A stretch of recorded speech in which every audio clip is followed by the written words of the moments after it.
اعوذ باللہ من الشیطان اللعین الرجیم بسم اللہ الرحمن الرحیم یا ایہا الذین آمنوا کتب علیکم الصیام کما کتب علی الذین من قبلکم لعلکم تتقون رب اشرح لی صدری ویسر لی امری واحلل عقدۃ من لسانی یفقہوا قولی ان اللہ وملائکتہ یصلون علی النبی یا ایہا الذین آمنوا صلوا علیہ وسلموا تسلیما۔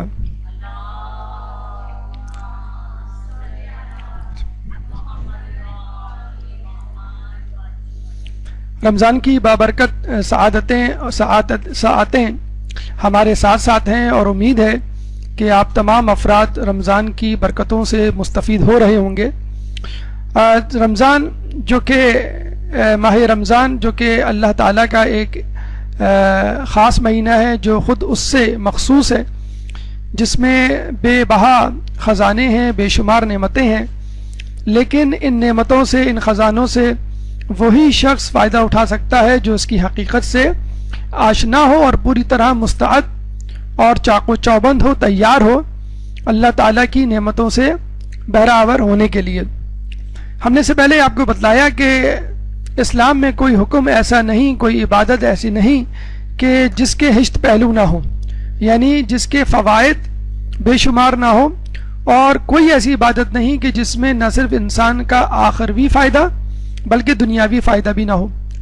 چنانچہ روزے کے حوالے سے اگر ہم دیکھیں تو روزے سے حاصل ہونے والے فوائد کو ہم دو حصوں میں تقسیم کر سکتے ہیں۔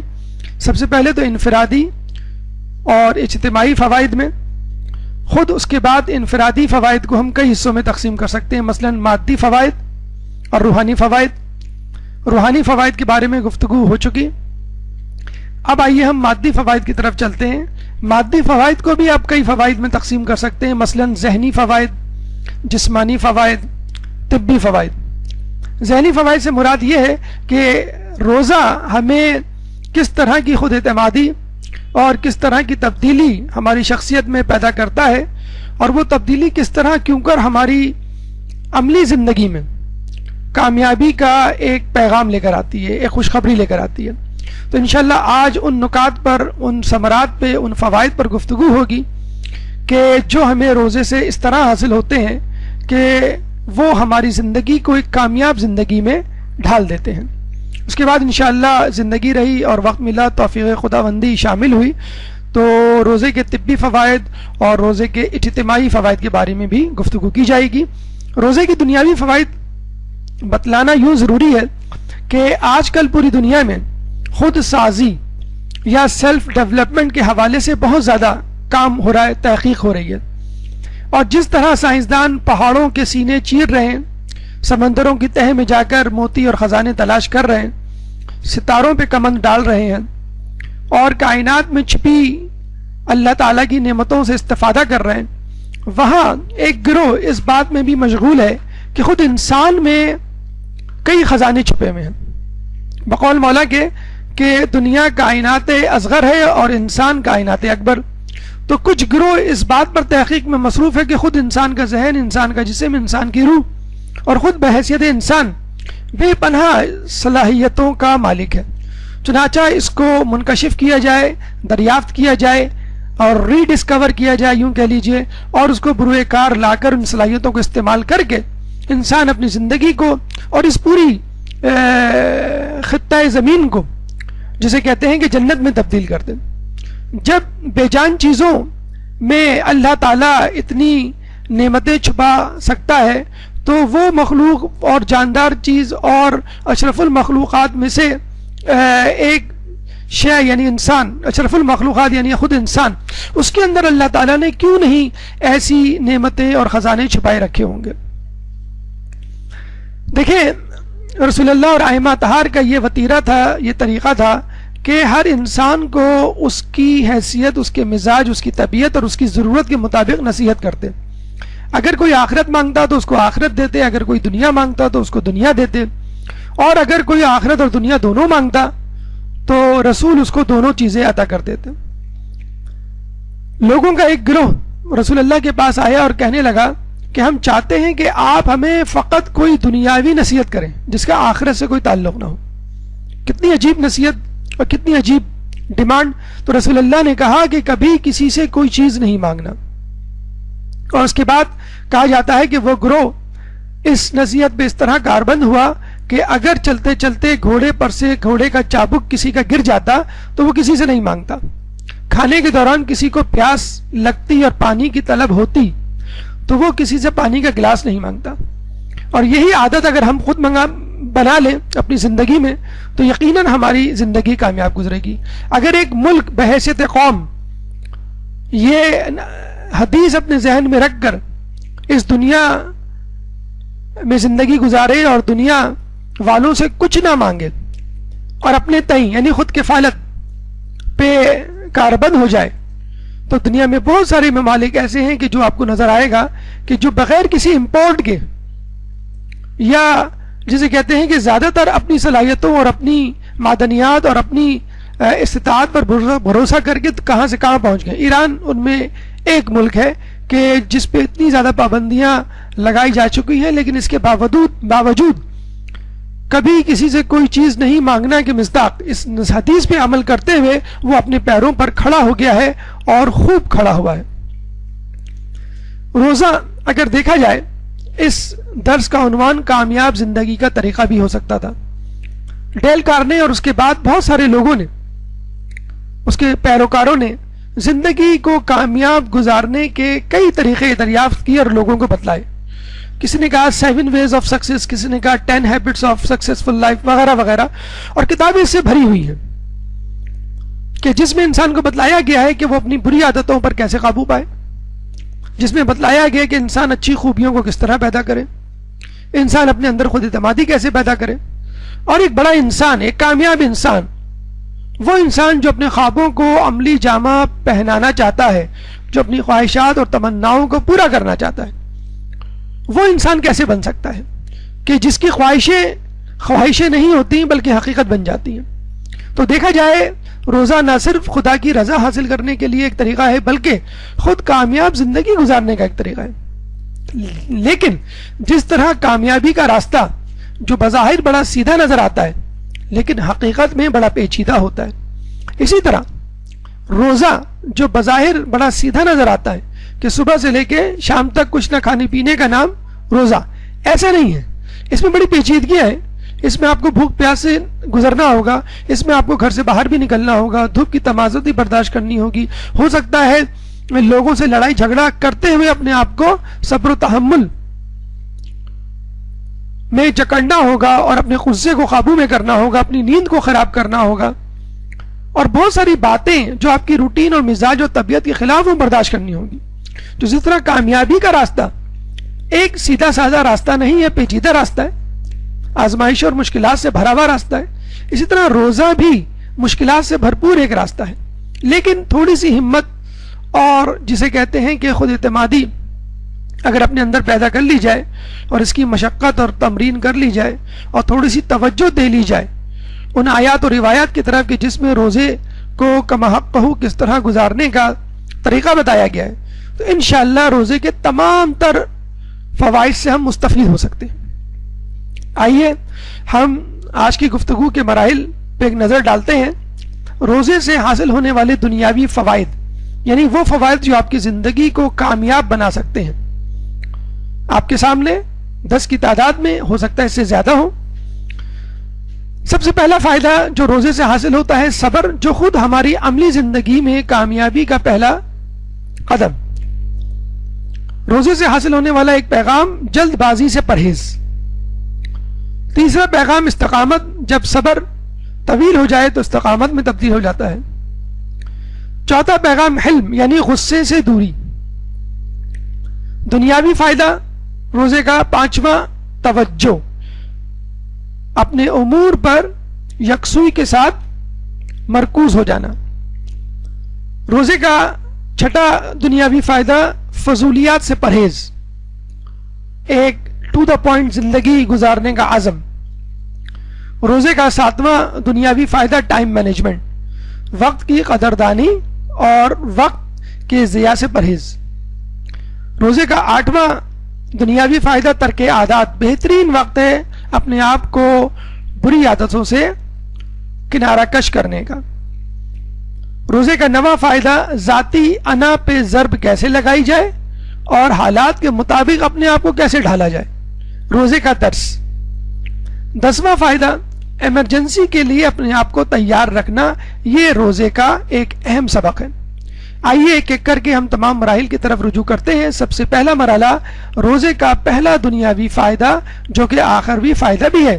یاد رکھ لیجئے جتنے فوائد آپ کو بتلائے جا رہے ہیں اس میں خدا کی رضا اور آخروی فائدہ بھی شامل ہے، لیکن دنیا کا فائدہ ضرور بالضرور شامل ہے۔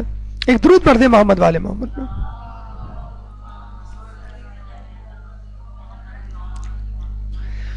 یا ایھا الذین آمنوا استعینوا بالصبر والصلاۃ، اے وہ لوگوں جو ایمان لائے ہو استعانت طلب کرو صبر سے اور صلاۃ سے۔ جب پوچھا گیا صبر سے کیا مراد ہے تو امام نے بتلایا یہاں صبر سے مراد روزہ ہے۔ جب بھی آپ پہ کوئی مشکل پڑے آپ کو مدد طلب کرنی ہے، کس سے؟ نماز پڑھ کے اور روزہ رکھ کے۔ اور خود انسان کے لیے روزہ رکھنا کتنا زیادہ ضروری ہے وہ اس آیت سے ہم اندازہ لگا سکتے ہیں کہ سورہ اسراء کی آیت نمبر 11 میں اللہ فرماتا ہے وَكَانَ الْإِنسَانُ عَجُولًا، اور انسان عجلت پسند واقع ہوا ہے۔ ایک تو مصیبتوں پہ صبر ہے اور ایک عجلت پسندی کی طبیعت جو اکثر بچوں میں نوجوانوں میں دیکھی جاتی ہے، زیادہ ہوتی ہے۔ تو اس عجلت پسندی پہ قابو پانے کے لیے بھی صبر ضروری ہے۔ مولا فرماتے ہیں کہ صبر مصیبت ہی کی مقدار میں نازل ہوتا ہے، اور مصیبت کے وقت جس نے اپنے زانوں پر ہاتھ مارا اور اس کا عمل برباد ہو جاتا ہے، اس کا عمل برباد ہو جاتا ہے۔ یعنی اگر آپ نے کسی مصیبت میں بے صبری کا مظاہرہ کیا اور اپنی زبان سے کوئی ایسا لفظ شکوہ شکایت، اکثر ہمارے منہ سے نکلتا اف یہ کیا ہو گیا، او بھائی مر گئے، اور آج تو جسے کہتے ہیں کہ ہلاکت ہی ہلاکت ہے، اور یہ خدا نے ہمارے ساتھ کیا کر دیا، اور خدا نخواستہ خدا اور اس کی تقدیر کے خلاف بھی بہت ساری باتیں شکوے شکایت کے لہجے میں کے انداز سے ہماری زبان پہ آ جاتے ہیں۔ دیکھیں جو کچھ آپ کے ساتھ ہونا ہے تقدیر میں لکھا جا چکا ہے، وہ تو ہو کے رہے گا۔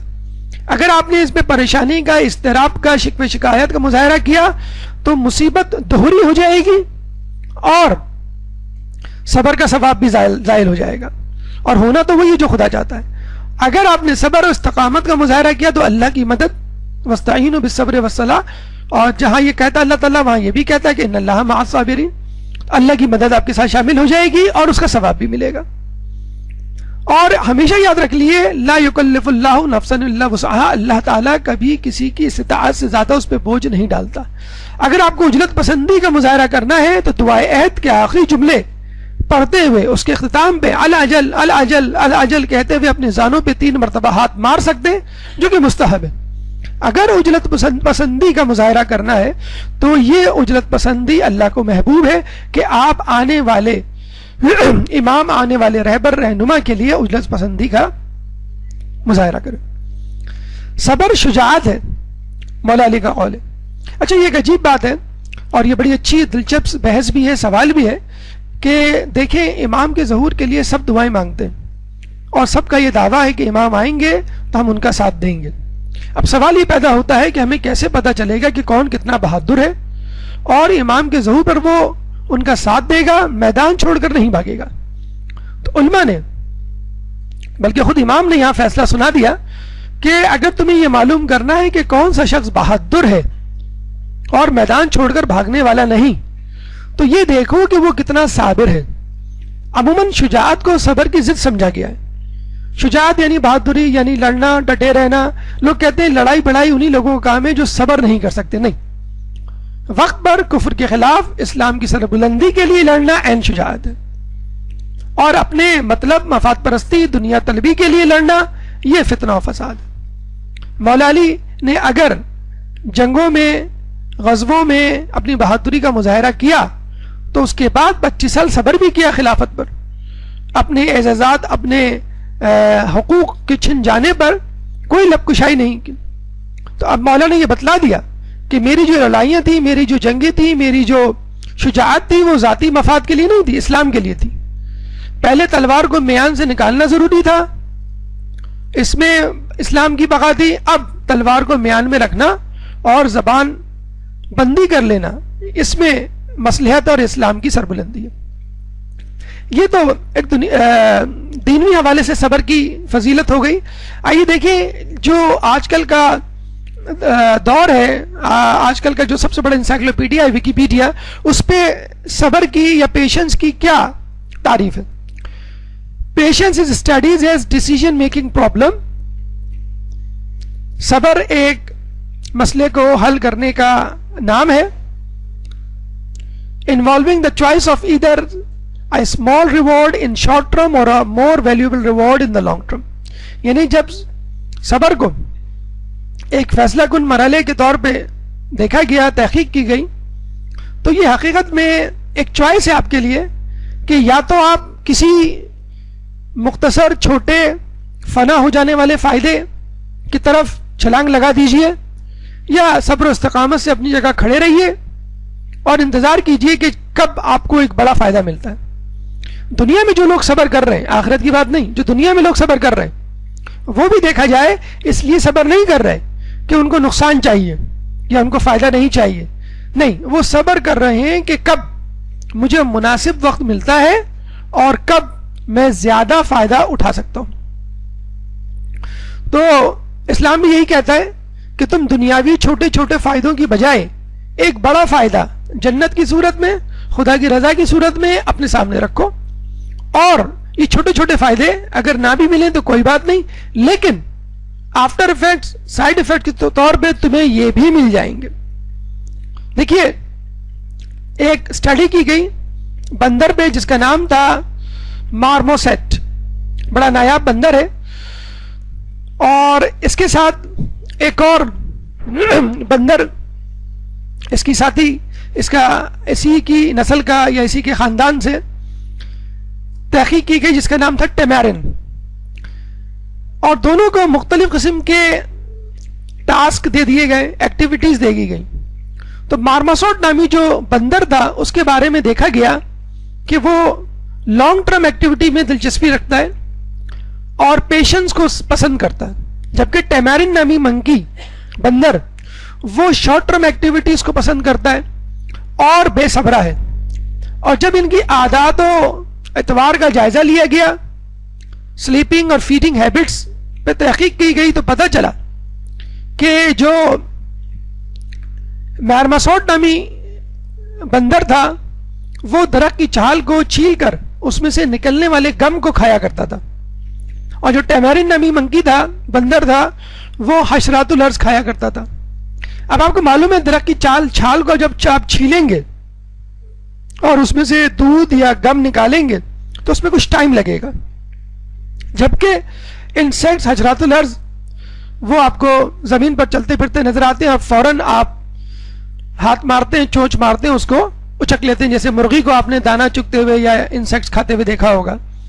اس کا مطلب کیا ہوا کہ جن لوگوں کی طبیعت یا روٹین صبر آزما امور سے مزین ہوتی ہے, آراستہ ہوتی ہے, وہ عموماً صبر آزما آزمائش یا مصیبتوں بھی پورا اترتے.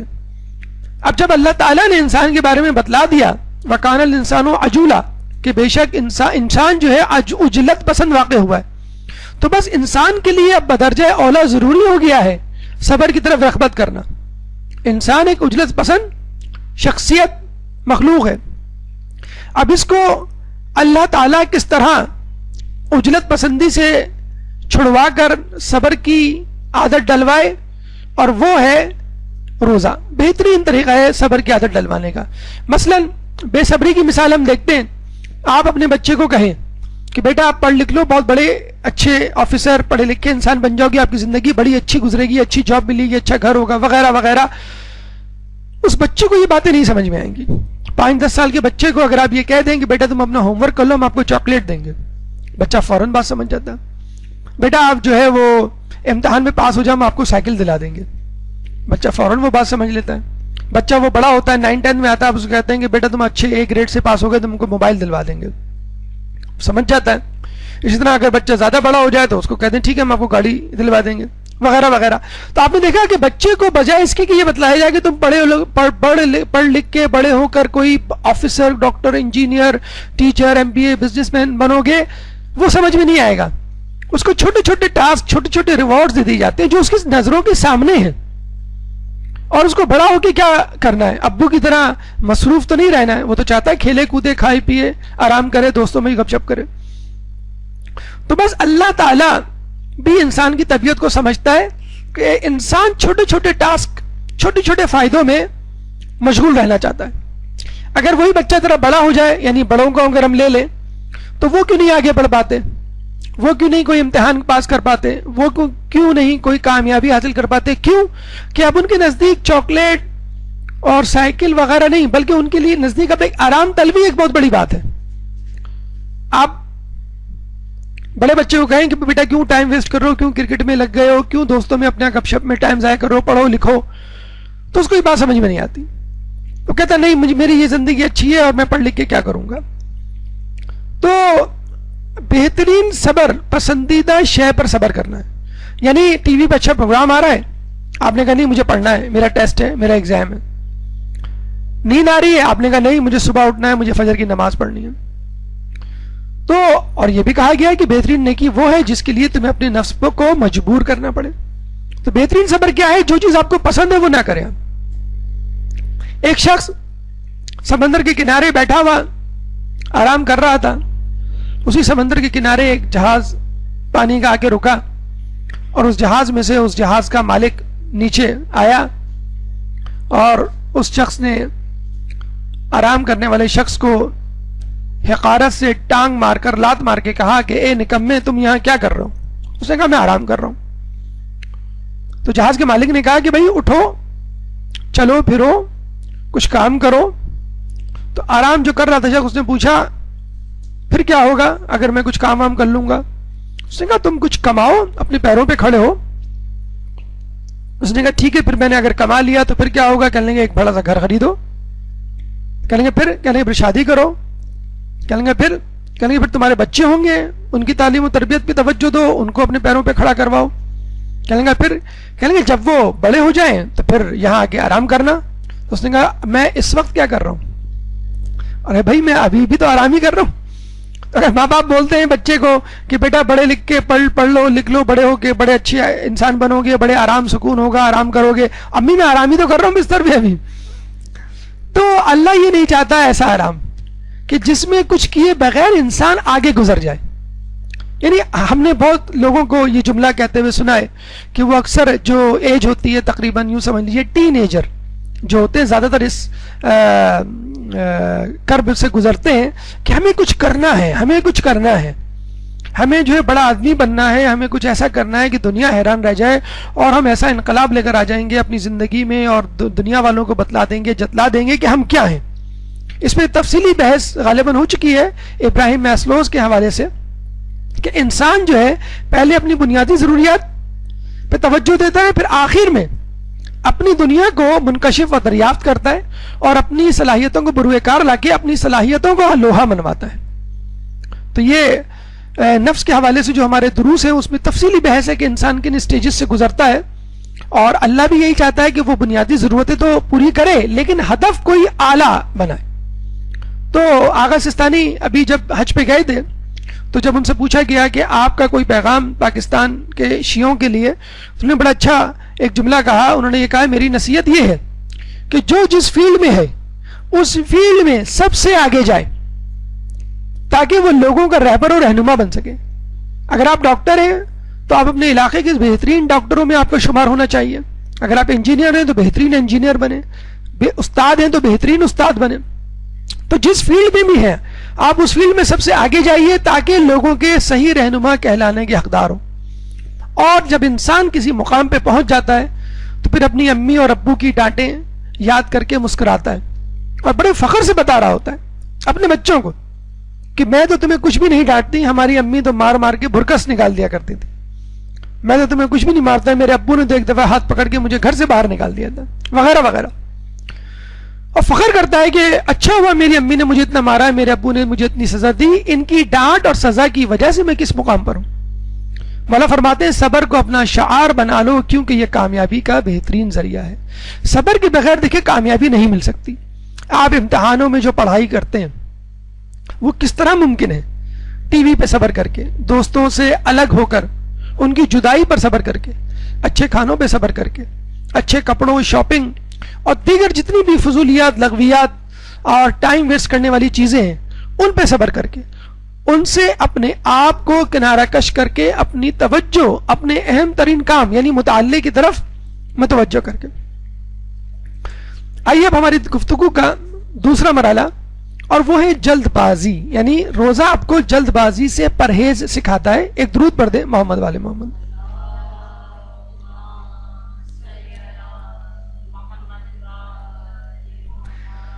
جس طرح بتایا گیا ہے کہ انسان عجلت پسند واقع ہوا ہے، وَكَانَ الْإِنسَانُ عَجُولًا.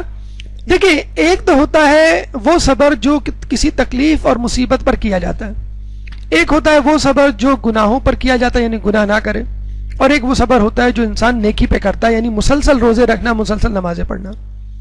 ایک ہوتی ہے جلد بازی. ان تینوں میں سے کوئی بھی چیز آپ کے ساتھ نہیں ہوتی. نہ نیکی کرنا درپیش ہے، نہ کوئی گناہ کرنا، اور نہ ہی کوئی مصیبت. بس آپ کی طبیعت میں ایک بے چینی، اضطراب اور جلدی ہوتی ہے کہ میں یہ لے لوں، میں یہ کھا لوں، میں یہ کر لوں، میں یہاں چلا جاؤں، میں یہاں آ جاؤں، وغیرہ وغیرہ. اس جلد بازی کو روکنے کا نام روزہ ہے. روزہ آپ کو یہی سکھاتا ہے کہ اپنی طبیعت میں اضطراب نہیں، اطمینان پیدا کرو. یہی جلد بازی اصحاب نوح کو لے ڈوبی. نوح علیہ السلام نے جو 900 سال عبادت کی، ان 900 سالوں میں فقط 240 افراد ان پر ایمان لائے. اور جب دوسرے لوگوں کا جو کہ کثیر تعداد میں تھے ان پر ظلم بڑھ گیا تو آپ کے اصحاب آپ کے پاس آئے اور کہنے لگے کہ اللہ سے دعا کیجیے ہمارے لیے نجات کا کوئی راستہ تلاش کرے. نوح علیہ السلام نے دعا کی تو اللہ نے کہا کہ ان کو کہو کہ 1 سال اور ٹھہر جائیں اور اس دوران کھجور کے درخت لگائیں اور کھجور لے کر تمہارے پاس آئیں. یعنی ایک تصدیق کہ ہم نے 1 سال گزار لیا. اب یہ 900 سال صبر کرنے والے افراد میں سے کچھ افراد یعنی 240 میں سے 80 اس بات پر بھپر گئے، غصے میں آ گئے کہ ہم نے 900 سال صبر کیا، اب ہم مزید 1 سال صبر نہیں کر سکتے. دیکھیں کہاں 900 سال کا صبر اور کہاں 1 سال. بھوک لگتی ہے نا بچے کو، امی جلدی سے کھانا دے دیں، بیٹا 5 منٹ ذرا چاول گل جائے ابھی میں دیتی ہوں. نہیں ماں بالکل صبر نہیں، بس ایسے ہی کچے دے دیں. اب کچے جب آپ دیتی ہیں تو کیسا منہ بنتا ان کا. آلو نہیں گلے ہوئے ہوتے، چاول نہیں گلے ہوتے تھے، اس لیے کیوں آپ نے امی کی جان کھا کر دیگچی کو بغیر پکے اتروا لیا. اب آپ کھائیں کچے کا آلو اور کچے چاول. تو 80 افراد الگ ہو گئے. اب یہ 160 افراد کھجورے اگا کر لے کر نوح علیہ السلام کے پاس آئے اور کہا کہ اب آپ دعا کیجئے. نوح علیہ السلام نے دعا کی. اللہ نے کہا کہ ان کو کہو کہ 1 سال اور انتظار کریں. اچھا اللہ چاہتا تو کہہ دیتا اکٹھا 2 سال انتظار کرو، 1 سال. نعوذ باللہ لوگوں نے کہا کہ کیا آپ نے مذاق بنا رکھا ہے آپ کے اور آپ کے خدا نے؟ 900 سال ہم نے انتظار کیا، پھر 1 سال کہا، اب آپ کہہ رہے ہیں پھر 1 سال. اب یہ ہو سکتا ہے 900 سال میں تبدیل ہو جائیں وغیرہ وغیرہ. ہم تم کو اور تمہارے خدا کو نہیں مانتے. فقط 1 سال ان کو انتظار کرنا تھا. اس کی جلد بازی نے ان کو ڈبو دیا اور وہ گمراہ لوگوں میں شامل ہو گئے. 80 افراد رہ گئے، 1/3 1 تہائی. یہ لوگ گئے کھجور اگائے، کھجور لے کے نوح علیہ السلام کے پاس آئے. نوح علیہ السلام نے دعا کی. پھر اللہ نے کہا کہ ہاں کشتی بناؤ، میں بارش و سیلاب و طوفان بھیجوں گا لیکن تمہارے لوگ جو کشتی میں سوار ہوں گے وہ بچ جائیں گے. اب وہ افراد جو نوح علیہ السلام کو چھوڑ کے گئے ان کی بات کر رہے ہیں جو نوح علیہ السلام پر ایمان لا چکے تھے. فقط 1 سال اور 2 سال کی بے صبری نے ان کو غرق کر دیا گمراہی میں.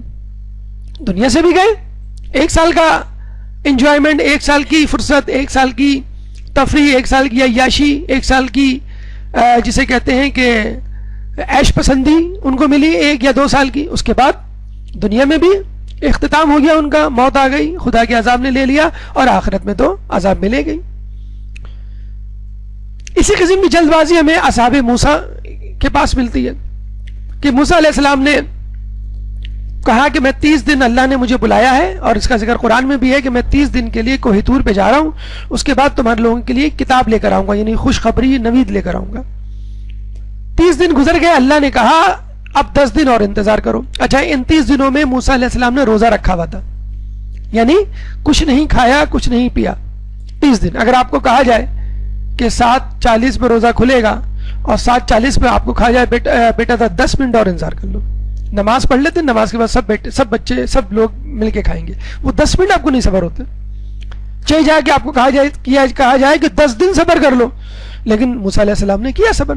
اور ادھر کیا ہوا؟ 31 دن 32 33 34 35 دن گزر گئے، لوگوں نے کر لیا صبر.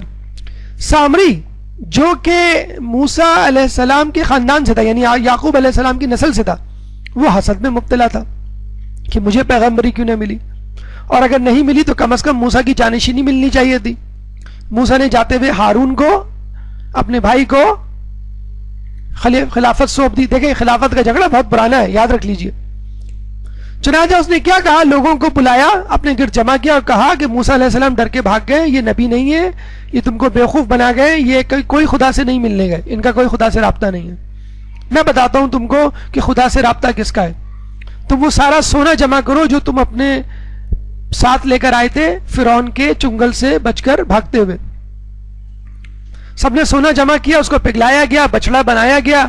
اب سامری نے بچڑا بننے کے بعد جبرائیل علیہ السلام کے قدموں سے مسک کی ہوئی مٹی کو بچڑے کے منہ میں ڈال دیا. کون سی مٹی؟ جب یہ دریائے نیل پار کر رہے تھے تو جبرائیل آگے آگے تھے، ان کے قدموں سے جو بھی مٹی ٹکراتی مس ہوتی، یہ سامری اس مٹی کو اٹھا کے اپنی جیب میں رکھ لیتا. تو جبرائیل علیہ السلام کے قدموں سے مس کی ہوئی مٹی میں اتنی تاثیر ہو سکتی ہے تو خاک شفا میں کیوں نہیں تاثیر ہو سکتی؟ تو جب مٹی کو بچڑے کے منہ میں ڈالا گیا تو وہ بچڑا بولنے لگا. ارے لوگوں نے کہا تم نے اس میں جان ڈال دی، تو بس اب تمہارا تعلق ہے خدا سے، اور موسیٰ کا خدا سے کوئی تعلق نہیں، اور ہمارا بھی موسیٰ سے کوئی تعلق نہیں. اور 30ویں دن انہوں نے بچڑے کو خدا بنا لیا. فقط 2 دن بعد موسیٰ علیہ السلام آ گئے اور لوگوں کو پتہ چل گیا کہ یار ہم نے تو بہت بڑی بیوقوفی کی. اب آپ بتلائیے فقط 2 دن کا بے صبرا پن تھا، یا 10 دن کہہ لیجئے. 6 لاکھ میں سے 5,50,000 افراد گمراہ ہو گئے اور موسیٰ علیہ السلام کے خدا کو چھوڑ کر بچڑے کو خدا بنا ڈالا. یہ عجلت پسندی انسان کی فطرت میں بہت پہلے سے. ہشام نامی بنو امیہ کا بادشاہ تھا، جس کے بارے میں کہا جاتا ہے کہ بہت زیادہ پیٹو تھا اور اس کو صبر نہیں ہوتا تھا کھانے پہ، اپنی بھوک پہ. ایک دفعہ حمام میں نہانے کے لیے گیا، کہنے لگا کہ مجھے بھوک لگی ہے، میرے لیے کھانے کا بندوبست کرو.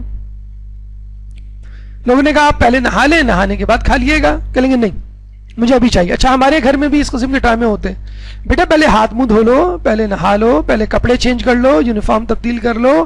نہیں امی مجھے ابھی چاہیے. کیا پکائے؟ دال پکی. اچھا ٹھیک ہے پھر میں نہا کے آتا ہوں. تو پھر نہا کے کہتے ہیں مجھے بھوک نہیں ہے، میں شام کو کھا لوں گا. تو ہشام نے کہا مجھے ابھی اسی وقت کھانا چاہیے. لوگوں نے کہا بھئی آپ نہا لیجئے، نہانے کے بعد سکون سے محل میں جا کے کہیں گے نہیں مجھے اسی وقت اسی جگہ کھانا لا کے دو. تو بکرے ذبح کیے گئے، فوراً بکرے کی کلیجی نکال کے اس کو بھونا گیا اور سیخوں میں لگا کر اس کو دیا گیا. ہمارے یہاں بھی بقرعید میں جو کلیجی بنتی ہے وہ ہشام کی سنت پہ نہیں بنتی، بلکہ اس لیے بنتی ہے کہ وہ جلدی پک جاتی ہے. تو اب وہ کباب یا بھنی ہوئی کلیجی اتنی گرم تھی اور وہ پیٹو تھا، جلد باز تھا، اس کو کھانے کی جلدی تھی، اور وہ ہاتھ لگائے تو اس کا ہاتھ جل جائے. تو اس زمانے میں بادشاہوں کی جو آستینیں تھیں وہ بڑی چوڑی ہوا کرتی تھیں، جن کو آج کل بیل سلیوز کہا جاتا ہے. ابھی کچھ دنوں پہلے اس کا فیشن بھی تھا. تو ان بیل سلیو سے اس نے جو ہے وہ سیخ پکڑی اور سیخ میں سے کلیجی نکال کے کھانا شروع کیا. عمر بن عبدالعزیز نے ایک عجائب گھر بنایا تھا جس میں اپنے آباء و اجداد کے لباس نوادرات جمع کر کے رکھے تھے، وقتاً فوقتاً ان کا دورہ کیا کرتا تھا. جب ہشام کی قمیض میں نظر پڑی تو کہا کہ یہ دھبے کیسے ہیں؟ تو بتایا گیا کہ آپ کے جد جو ہے کھانے پینے کے بڑے شوقین تھے اور جلد باز بھی تھے، اور یہ وہ گھی کے نشان ہیں جو سیخوں سے کباب اتارتے ہوئے اپنے کپڑوں پر لگا لیا کرتے تھے. ہمارے یہاں بھی یہی ہوتا ہے، کسی آپ اچھے ریسٹورنٹ اسپیشلی چائنیز میں جائیں تو فوراً ویٹر آ کے آپ کو کہتا ہے کہ آرڈر پلیس کرنے میں 20 منٹ لگیں گے، 20 منٹس ویٹنگ اور ڈائننگ. اب آپ پریشان کہ بھئی 20 منٹ میں تو میں کھانا کھا کے گھر چلا جاؤں. تو اس قسم کی جسے کہتے ہیں کہ تاخیر جو ہے وہ امریکنز کو برداشت نہیں ہوتی. وہ کہتے ہیں 20 منٹ میں آپ کھانا لائیں گے، 20 منٹ میں تو ہم اپنے کسٹمر کو کھلا دیں. تو جب بھی آپ کے KFC، میکڈونلڈ اور برگر ٹائم وغیرہ جیسے ریسٹورنٹس میں آپ جائیں گے جن کو فاسٹ فوڈ ریسٹورنٹ کہا جاتا ہے، تو جاتے ہی آپ کو کھانا مل جائے گا. کھانا پکانے کی ضرورت ہی نہیں ہے، کھانا آپ کے سامنے نکل کے گر رہا ہوتا ہے.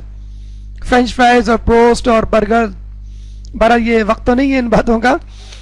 تو وہ آپ کو تھما دیا جاتا ہے اور آپ فوراً 20 منٹ میں ہڑپ کر لیں. اور ویسے بھی آج کل کے دور میں جب انسان فرض کر لیجئے آفس سے نکلا ہے لنچ ٹائم کے لیے، اگر وہ 20 منٹ انتظار کرے گا، 20 منٹ کھائے گا، 20 منٹ ڈکار لے کے ہضم کرے گا، تو وہ آفس کا کام کب کرے گا؟ تو کچھ لوگ تو ہاتھ میں لے کے فٹ پاتھ پہ چلتے ہوئے کھا لیتے ہیں، وہ 20 منٹ بھی نہیں ضائع کرتے.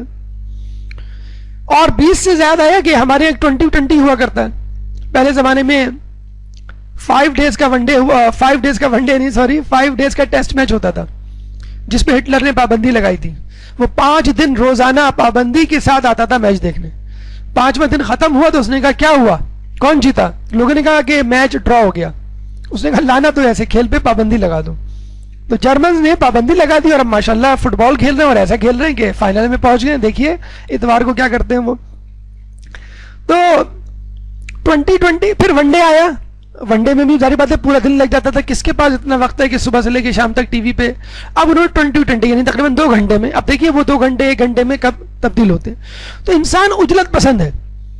نیا نیا ماڈل ہر موبائل کا، ہر مہینے 2 مہینے بعد کوئی نیا ماڈل. 10-12 کمپنیز ہیں. اگر ہر کمپنی ہر سال ایک ماڈل نکالے تو یوں سمجھ لیجیے مارکیٹ میں ہر مہینے ایک نیا ماڈل موبائل کا تیار ہوتا ہے. آپ موبائل لیتے نہیں ہیں چند مہینے بعد بلکہ چند ہفتوں بعد ایک نیا موبائل نئے فنکشنز کے ساتھ موجود ہوتا ہے. آپ پریشان ہو جاتے تھے میں کیا کروں، اس میں زیادہ فنکشنز ہیں، میرے والے میں کم فنکشنز ہیں. تو آپ جلد بازی میں اپنا موبائل بیچتے ہیں، دوسرا موبائل خریدتے ہیں. اور یہ چیز، یہ سائیکل ہر جگہ ہے. فیشن، ایک فیشن آ رہا ہے ایک فیشن جا رہا ہے، اور جو فیشن پرانا ہو گیا پتہ نہیں وہ دادی کے زمانے کا فیشن ہو گیا ہے، اب وہ دوبارہ نہیں آئے گا، مجھے نیا. تو کتنے جوڑے آپ کے وارڈروب میں آپ دیکھیں آدھے سے زیادہ ایسے پڑے ہوں گے جو آپ کے کسی استعمال کے نہیں. تو اجلت پسندی نے انسان کو ہر جگہ پریشان کیا ہوا ہے. تعلیم کے لیے نکلیں تو لوگ کہتے ہیں کوئی شارٹ کٹ بتائیے. ہمیں روزانہ نہیں آنا، ہمیں 2 دن آنا ہے. ہمیں 2 دن نہیں آنا، ہمیں 1 دن آنا ہے مدرسے. ہمیں ڈگری نہیں چاہیے، ہمیں ڈپلوما چاہیے. کوئی مختصر کورس بتلا دیے جو دنوں ہفتوں میں ختم ہو جائے. علم کے لیے تو بہرحال ہے کہ اس میں ایک طویل المدت میعاد منصوبہ بندی اور طویل عمر چاہیے اس کو حاصل کرنے کی. علم کا کوئی شارٹ کٹ نہیں ہے. تو توسل اہل بیت. تو ڈپلوما چاہیے، ہمیں ڈگری نہیں چاہیے. کوئی ایسی چیز، کوئی ایسا کام جو کم وقت میں زیادہ آؤٹ پٹ دے دے.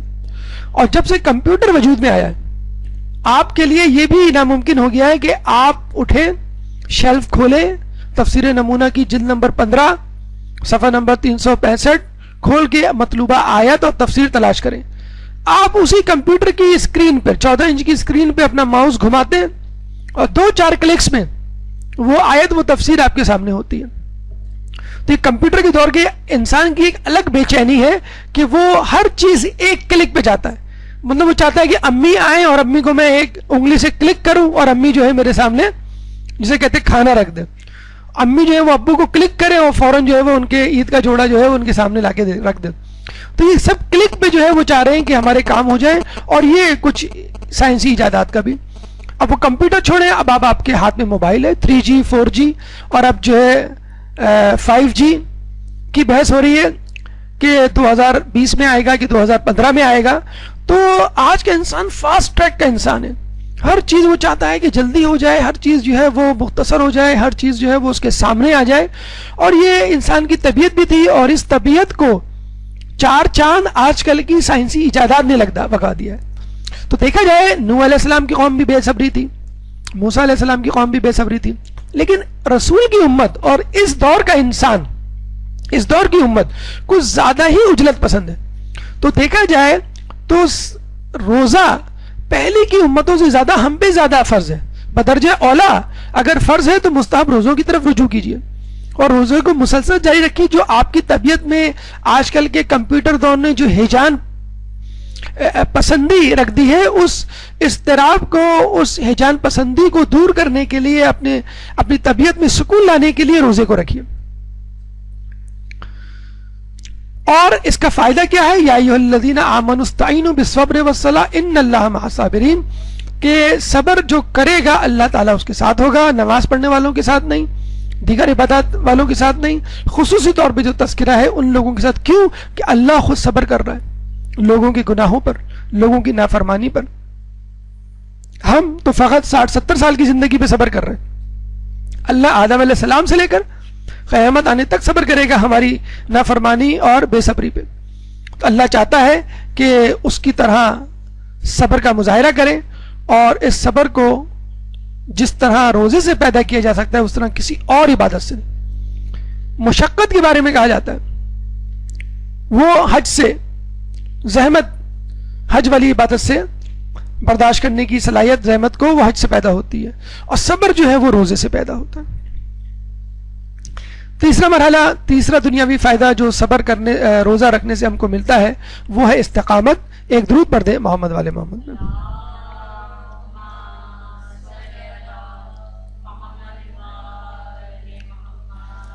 فاستقم کما امرت ومن تاب معک. قرآن کی آیت کہ پس استقامت کا مظاہرہ کرو جس طرح کہ تم کو حکم دیا گیا ہے اور وہ لوگ بھی جو تمہارے ساتھ ہیں. رسول اللہ فرماتے ہیں کہ سورہ ہود جس کی یہ آیت ہے، سورہ ہود نے مجھے بوڑھا کر دیا. اے رسول، یہ آیت تو آپ کے لیے بھی تھی اور آپ کے ساتھیوں کے لیے بھی تھی، وہ بوڑھے کیوں نہیں ہوئے؟ رسول اللہ نے اس آیت کا حق ادا کیا، اس لیے بوڑھے ہو گئے.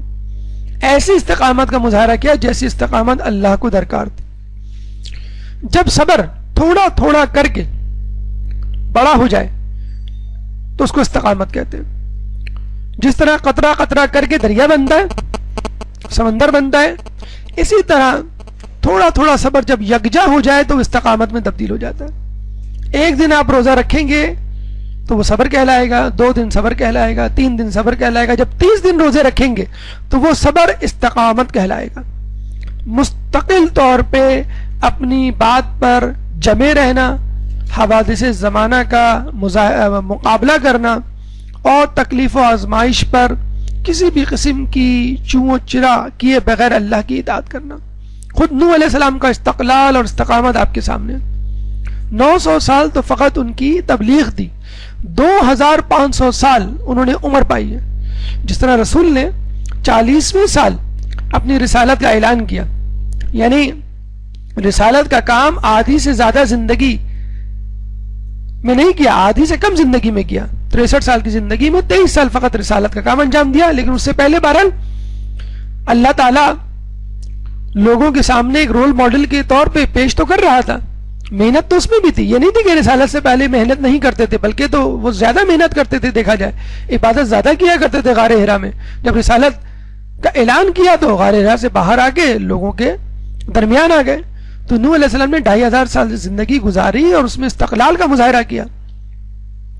خود امام زمانہ جو اس وقت غیبت میں ہے، کیا استقامت اور استقلال کا مظاہرہ نہیں کر رہے؟ کیا ہمارے گناہوں پر پردہ پوشی نہیں کر رہے؟ کیا ہم سے عفو درگزر سے کام نہیں لے رہے؟ کیا ان لوگوں کو سزا دینے سے نہیں رکے ہوئے کہ جو ان کی دوری کا سبب بن رہے ہیں یا ان کے ظہور میں تاخیر کا سبب بن رہے ہیں؟ امام اس وقت آئیں گے جب ان کو وہ لوگ مل جائیں گے جو واقعی ان کی مدد کا حق ادا کرنے کا جذبہ رکھتے ہیں. تو خود امام اس استقلال اور صبر اور استقامت کا مظاہرہ کر رہے ہیں. امیر تیمور جو ایک بہت بڑا بادشاہ گزرا ہے، کہتے ہیں ایک جنگ میں اس کو شکست ہوئی اور یہ جنگ کے میدان سے بھاگ گیا اور دور افتاد ایک غار میں پناہ لی. وہاں بیٹھا تھکا ہوا تھا، سو گیا. جب سو کے اٹھا تو دیکھا سامنے چونٹی دیوار پہ چڑھ رہی ہے ایک بوجھ لے کر، غذا کا ٹکڑا لے کر. ایک مرتبہ چڑھی پھر گر گئی، دوسری مرتبہ چڑھی پھر گر گئی. اسی طرح 10 20 67 مرتبہ 67 ٹائمز 67 مرتبہ وہ چڑھی اور گری، 68ویں مرتبہ کامیاب ہوئی. تیمور نے جب یہ دیکھا تو کہا کہ جب ایک چونٹی 67 مرتبہ کوشش کر سکتی ہے اپنی کامیابی کو حاصل کرنے کے لیے، میں تو فقط ایک جنگ ہارا ہوں، میں کیوں نہیں کوشش کر سکتا؟ اور پھر دوبارہ ہتھیار سے لیس ہو کر ایک نئے جذبے کے ساتھ میدان جنگ میں گیا اور پھر فتوحات کا نہ رکنے والا سلسلہ شروع ہو گیا. اگر آپ کو استقامت کسی سے نہیں سیکھنی تو کم از کم شیطان سے سیکھ لیجئے. مسلسل آدم علیہ السلام کے زمانے سے لگا ہوا ہے، وداؤٹ اینی بریک. پورے سال میں 1 مہینے کی سالانہ چھٹیاں اس کو ملتی ہیں، وہ بھی تعاون ہو کر حل لیتا ہے. اس کا جی نہیں چاہتا، ہمارا بہت جی چاہتا ہے اللہ ہمیں چھٹیاں دے دے، 2 مہینے کی چھٹی دے دے، عید کی چھٹی دے دے، ونٹر ویکیشن دے دے, اللہ کہتے ہیں بس اب ٹھیک ہے عبادت معاف. کتنے خوش ہو جائیں گے ہم, خوشی سے بے ہوش ہو جائیں گے. اپنی تکلیف بتلا دیجئے عالم دین کو اور وہ کہتے نہیں آپ کو روزے کی ضرورت نہیں, کتنے خوش ہوں گے آپ. شیطان خوشی خوشی نہیں گیا, اس کو جکڑا گیا ہے. تو کم از کم شیطان سے آپ مدد لیجئے, شیطان سے نصیحت کیجئے. وہ اپنے کاموں میں مسلسل لگا ہوا ہے اور اس کو معلوم ہے آخرت میں مجھے ناکامی کا منہ دیکھنا ہے اور جہنم میں جلنا ہے. اور یہ کیسا مومن ہے کہ اس کو یقین ہی نہیں ہے کہ مجھے جنت ملے گی. اگر یقین ہوتا تو کیا وہ صبر و استقلال کا مظاہرہ نہیں کرتا؟ ضرور کرتا. ہمارے صبر و استقامت میں جو فقدان ہے, جو کمی ہے, وہ اسی لیے ہے کہ ہمارا خدا پہ اور خدا کے انعام پہ جو بھروسہ ہے, وعدہ ہے, جو یقین ہے, وہ کم ہے. بس یہی استقلال, یہی استقامت روزے کے ذریعے پیدا ہو سکتی ہے, اور وہ بھی مسلسل روزے. رمضان کے 29 یا 30 روزے آپ کو نہ صرف صبر سکھا سکتے ہیں بلکہ استقلال, استقامت سکھا سکتے ہیں.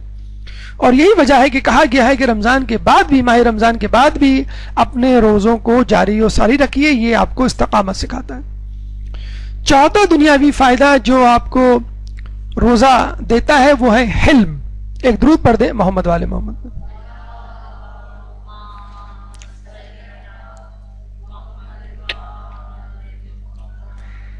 الذين ينفقون في السراء والضراء والكاظمين الغيظ والعافين عن الناس والله يحب المحسنين. حلم یعنی غصے کی ضد, غصے کو ضبط کرنا, عفو درگزر سے کام لینا. ان کی تعریف کرتے ہوئے اللہ فرماتا ہے کہ یہ وہ لوگ ہیں کہ جو اللہ کی راہ میں انفاق کرتے ہیں, چاہے تنگ دست ہو چاہے خوشحال, اور اپنے غصے کو ضبط کرتے ہیں اور لوگوں سے درگزر سے پیش آتے ہیں. بے شک اللہ محسنین سے محبت کرتا ہے. یعنی جو لوگ حلم رکھتے ہیں, جو عفو درگزر سے کام لیتے ہیں, جو اپنے غصے کو ضبط کر لیں, اللہ تعالیٰ ان کو دوست رکھتا ہے. جب اللہ کسی بندے کو محبوب رکھنے لگتا ہے تو اسے سکون و حلم کے ذریعے مزین کر دیتا ہے. مولا کا قول ہے. آپ نے یہ روایت سنی ہوگی کہ جب اللہ کسی سے خیر کا ارادہ کرتا ہے تو اس میں اسے علم دین دے دیتا ہے. تو یہ بھی دیکھ لیجیے, جب علم دین آئے گا تو یہ جاننے کے لیے اللہ تعالیٰ نے یہ علم دین جو دیا ہے وہ میں صحیح راستے پہ استعمال کر رہا ہوں یا کر رہی ہوں یا نہیں. تو یہ دیکھ لیجئے اس علم کے ساتھ آپ کے اندر ایک حلم پیدا ہوا یا نہیں. اگر علم کے ساتھ حلم نہیں ہے تو جان لیجئے یہ علم جو دینوی آپ نے حاصل کیا ہے, دینوی علم, وہ شاید اپنی نفس پرستی کے لیے یا پھر دنیا پرستی کے لیے, کسی مفاد کے لیے حاصل کیا. اگر آپ کی طبیعتوں میں بے چینی, اضطراب ہے اور آپ غصیلی طبیعت کے مالک ہیں تو سمجھ لیجئے کہ جو علم آپ نے حاصل کیا ہے وہ اللہ کا عطا کردہ نہیں, اور اللہ اس علم سے علم کے ذریعے آپ سے خوش نہیں, اور یہ علم آپ کو شاید دنیا میں تو فائدہ پہنچا دے, آخرت میں نہیں. اگر آپ کو چاہیے کہ اپنے علم کو بور نہ ہونے دیں, اگر آپ کو چاہیے کہ اپنے علم کو ہمیشہ تر و تازہ رکھے, تو ضروری ہے اس کے ساتھ اس کا کوئی ساتھی ہو. علم کا بہترین مددگار حلم ہے. کیونکہ دیکھیے علم کے ساتھ ضروری نہیں کہ آپ کے پاس دولت ہو, لیکن یہ ضرور ہے کہ اس کے ساتھ حلم ہونا چاہیے. کیونکہ اگر آپ کے پاس دولت بھی نہیں, عزت بھی نہیں, شہرت بھی نہیں, تو انسان یہی سوچتا ہے کہ میرے علم کا کیا فائدہ, مجھے تو کچھ بھی نہیں ملا. لیکن اگر آپ اس علم کے ساتھ غصے کو برداشت کرنے کی صلاحیت رکھتے ہیں, تواضع انکساری کا مظاہرہ کرتے ہیں اور لوگوں کو معاف کر دیتے ہیں, تو پھر آپ کا یہ علم وہی علم ہے جو اللہ نے دیا ہے اور اللہ اس سے راضی ہے. ہمارے چھٹے امام, امام جعفر صادق علیہ السلام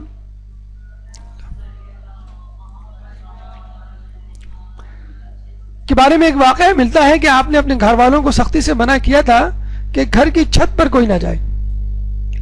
ایک دفعہ وہ گھر میں داخل ہوئے, اسی وقت کنیز آپ کے بچے کو چھت کے اوپر سے نیچے لا رہی تھی اور سیڑھیاں اتر رہی تھی.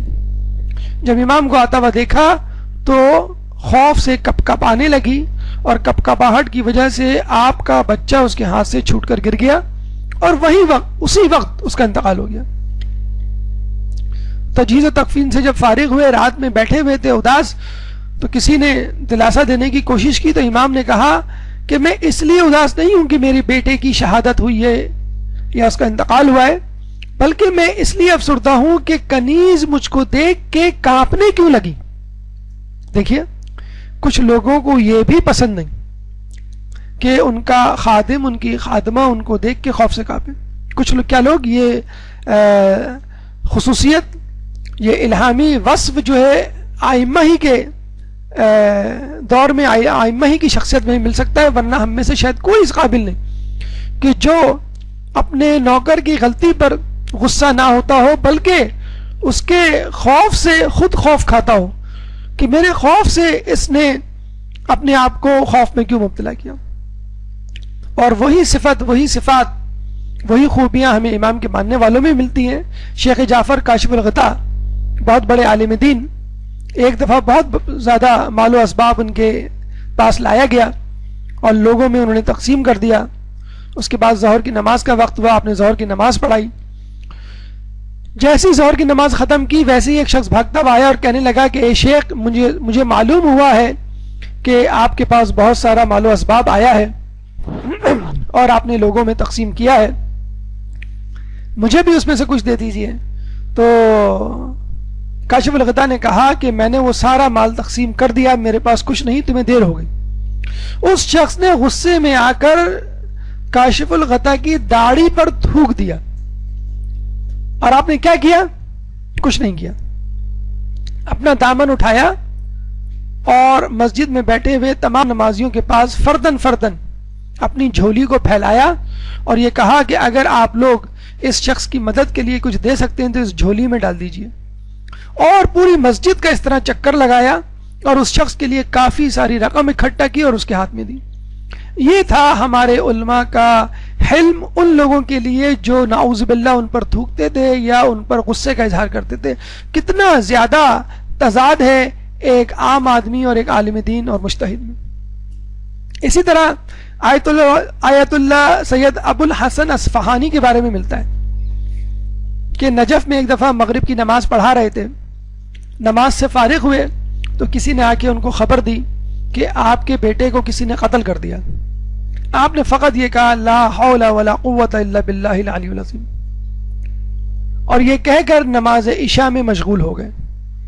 جب عشاء کی نماز پڑھا دی تو لوگ اس قاتل کو پکڑ کے لائے اور کہا یہ ہے آپ کے بیٹے کا قاتل، آپ بتائیں ہم اس کے ساتھ کیا کریں۔ ابو الحسن اصفہانی نے کہا کہ میں تو اسے معاف کر چکا ہوں، تم بھی اسے چھوڑ دو۔ یہ ہے حلم جو علم کے ساتھ ساتھ بڑھنا چاہیے اگر آپ کے پاس حقیقی علم ہے۔ دوسری طرف ایک طرف تو یہ کہ اپنے بیٹے کی شہادت پر کسی قسم کا شور اور انتقام نہیں، اور کہاں وہ شخص کہ جب لوگوں کو قتل نہ کر لے، مسلمانوں کو تہہ تیغ نہ کر لے، مومنوں کو مار نہ دے، سادات کو ابدی نیند نہ سلا دے، اس وقت تک یہ شخص سوتا نہیں تھا۔ 1,20,000 لوگوں کا قاتل، خصوصیت سے اس میں سادات لوگ شامل، 1,20,000 لوگوں کو اس نے زندان میں رکھا ہوا تھا، اور اس میں کئی ہزار ایسے تھے جو اس کی زندان میں بغیر کسی چھت کے نیچے رہتے تھے، دھوپ ہو یا برسات ہو یا ہوا ہو، طوفان ہو، بغیر چھت کی زندان میں رہا کرتے تھے۔ اس کے اندر یہ شق القلبی خود اس کی طبیعت کی وجہ سے اور اس غذا کی وجہ سے جو اس کو کھلائی گئی، جب یہ پیدا ہوا تو اس نے ماں کا دودھ پینے سے انکار کر دیا۔ تو ایک شیطان صفت شخص وہاں سے گزرا، جب اس کو معلوم ہوا کہ یہ بچہ ماں کا دودھ نہیں پی رہا تو اس نے مشورہ دیا ایک بکری کو ذبح کرو اور اس کا خون اس کی گردن میں ڈالو، حلق میں ڈالو۔ جب ایسا کیا گیا تو یہ فوراً وہ سارا خون پی گیا۔ دوسرے دن پھر وہی معاملہ ہوا، وہی شخص وہاں سے گزرا، اس نے کہا کہ اب ایک بکرے کو ذبح کرو اور اس کا خون اس کے منہ میں ڈالو۔ جب ایسا کیا گیا تو بچے نے وہ بکرے کا خون پی لیا۔ تیسرے دن پھر یہی معاملہ ہوا، تو اس شخص نے کہا کہ اب ایک سانپ کو پکڑ کے لاؤ، اس کو مارو اور اس سانپ کا خون اس کے منہ میں ڈالو. اور جب ایسا کیا گیا تو وہ بھی یہ پی گیا، اور پھر نجس خون پر اور نجس غذا پہ پلنے والا شخص بعد میں حجاج بن یوسف بنا. اسی لیے کہا جاتا ہے کہ انسان اپنی غذا پر توجہ دے. رمضان، ماہ رمضان میں جو آپ سے حلال غذا چھڑوائی جا رہی ہے، اس کا مقصد ہی یہی ہے کہ ماہ رمضان کے علاوہ اگر تم حرام غذا کی طرف رجوع کرو تو یہ سوچ لو کہ میرے سامنے تو میرے ہاتھ کی کمائی ہوئی حلال روزی رکھی ہوئی تھی، میں نے نہیں کھائی اور صبر کیا، تو میں حرام روزی پر کیسے اپنا ہاتھ صاف کر سکتا ہوں. اور غصے کے حوالے سے، غصے کو ضبط کرنے والے کے حوالے سے، حلم کے حوالے سے چھٹے امام کی خاص نصیحت ہے ان لوگوں کو جو علم دین حاصل کرتے ہیں. اور طویل حدیث ہے جو انشاءاللہ کبھی ہوا تو ہم اپنے درس کا موضوع بنائیں گے، کہ جس میں علم دین حاصل کرنے والوں کو امام نے خصوصی طور پہ کچھ نصیحتیں کی ہیں.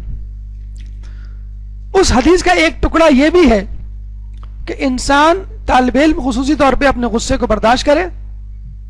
اور امام کہتے ہیں کہ اگر کوئی یہ کہے کہ اگر تم ایک کہو گے تو میں 10 کہوں گا، تو تم اس کو کہنا کہ اگر تم 10 کہو گے تو میں ایک بھی نہیں کہوں گا.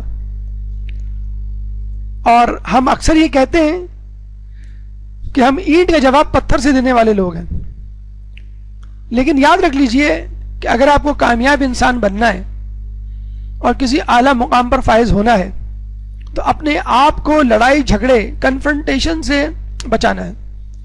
ماہ رمضان کے دن ہے، آپ نے اکثر دیکھا ہوگا دکانوں پر یا گھر میں کسی محفل میں تو میں ہو جاتی ہے، خصوصی طور پہ روزے کے وقت. اچھا، لوگوں نے ایک عجیب مسئلے کو الٹا کر دیا ہے، روزہ رکھا ہے اس لیے غصہ آ رہا ہے. جی نہیں، روزہ رکھا ہے اس لیے غصہ نہیں آ رہا، یہ ہونا چاہیے. اور وہ ہوتا کب ہے، غصہ کب آتا ہے؟ جب آپ کو روزے کی عادت نہیں ہوتی، ابتدائی دنوں میں ہوتا ہے. تو اس کو آپ یہ نہیں کہیں گے، جیسے ایک مریض کو دوا دی جائے، اس کو الٹی ہو جائے، اس کو ریشز ہو جائے، اس کو کڑواہٹ محسوس ہو، تو کہے گا یہ دوا تو اچھی نہیں ہے. لیکن جب اس کی دوا کی عادت پڑے گی اس کو، اور جب اس دوا کے اثرات اس پہ ظاہر ہوں گے، تب آپ کو پتہ چلے گا کہ دوا تو بڑی فائدہ مند ہے. تو یہ جو ہم تو میں اور نوک جھوک کرتے ہیں، صرف فزیکل فائٹ کی بات نہیں ہو رہی ہے، ہاتھا پائی کی بات نہیں ہو رہی. یہ جو نوک جھوک ہمارے گھروں میں محفلوں میں چلتی ہے، یہ بڑی خطرناک ہوتی ہے. آپ نے دیکھا ہوگا کہ کسی کو آپ نے کوئی جملہ کسا، اس نے بھی ماشاءاللہ اینٹ کے جواب پتھر سے دیا، اور وہ جملہ ایسا تھا کہ آپ منہ لے کے رہ گئے. آپ کا کوئی ویک پوائنٹ تھا، آپ کی کوئی دکھتی رکھتی، جس پر اس نے ہاتھ رکھ لیا، اور آپ گھر آ کے گھنٹوں اس پہ سوچ رہے ہیں اور منصوبہ بندی کر رہے ہیں کہ کب میں کس وقت بدلہ لوں. آپ دیکھا آپ نے کہ ایک جملے بازی اور نوک جھوک سے آپ کا ذہن کتنا معاف ہوا، کتنا ڈسٹرب ہوا. ہم جانتے ہیں ایسے لوگوں کو جو ایک دن لڑتے ہیں اور 1 سال تک اس کو یاد رکھتے ہیں. کچھ تو کمزور طبیعت کے مالک ہوتے ہیں جو یاد رکھتے ہیں خوف کی وجہ سے، اللہ نے مجھے پتہ نہیں معاف کیا کہ نہیں اس جھگڑے کی وجہ سے.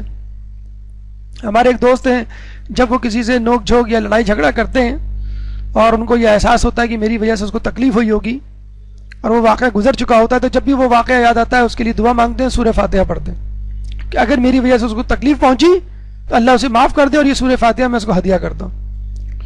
تو آپ نے خود غور کیا ہوگا، جو دن آپ نے لڑائی جھگڑے میں گزارا، اس دن میں کوئی پروڈکٹیوٹی نہیں ہوتی، کوئی کام نہیں ہوتا، دماغ معاف ہوتا ہے، ذہن یکسو نہیں ہوتا. بالکل ایسی مثال ہے کہ 2 افراد ایک دروازے کو کھول رہے ہوں لیکن مخالف سمتوں میں. اگر یہی 2 افراد دروازے کو ایک سمت میں کھولیں، ان کا مقصد ہے دروازہ کھلنا، دروازے کو کھولا جائے تاکہ آمد و رفت ہو سکے. اگر یہی 2 افراد ایک جگہ ایک سمت میں دروازے کو دھکا دیں، دروازہ کھل جائے گا. لیکن یہی افراد چاہے جتنا زور لگا لیں، دروازے کو مخالف سمت میں کھینچیں گے تو کبھی دروازہ نہیں کھلے گا. ہمارے گھروں میں بھی یہی حال ہے. ایک دوسرے کو نیچا دکھانے کے لیے اس کی اچھی بات کو بھی پورے انداز سے پیش کیا جاتا ہے. بہو شاپنگ پہ چلی جاتی ہے تو کہا جاتا ہے دیکھا یہ رمضان کے دن ہے، ان کو شاپنگ سے فرصت نہیں ہے۔ وہی بہو جب ساس کے لیے جوڑا لے کر آتی ہے، میں آپ کے لیے جوڑا لینے گئی تھی عید کا، تو وہ ساری کوفت دور ہو جاتی ہے۔ تو جو سوء ظن تھا وہ حسن ظن میں تبدیل ہو جاتا ہے۔ تو اگر آپ پازیٹیو اپروچ رکھیں اور جسے کہتے ہیں کہ حسن ظن رکھیں، اور حسن ظن رکھتے ہوئے یا کم از کم یہ بات ذہن میں رکھ لیں کہ جو میرا مومن بھائی یا مومنہ بہن ہے سامنے، اگر وہ مجھے کچھ برا بھلا کہہ رہی ہے، میری حق تلفی کر رہی ہے، ہو سکتا ہے اس میں کوئی مصلحت ہو، وہ خود بھی کسی تکلیف سے جسے کہتے ہیں گزر چکی ہو، یا میرے ہی فائدے کی اس میں کوئی بات پوشیدہ ہو۔ فوکس، روزہ ہمیں فوکس کرنا سکھاتا ہے، توجہ۔ حالانکہ پھر وہی بات ہے کہ جتنی بھی باتیں آپ کو بتلائی جا رہی ہیں لگتا تو یہی ہے کہ نہیں یہ سب کچھ الٹ ہوتا ہے، حالانکہ یہی روزے کا حاصل ہے، ثمر ہے۔ ایک درود پڑھ دیں محمد والے محمد پہ۔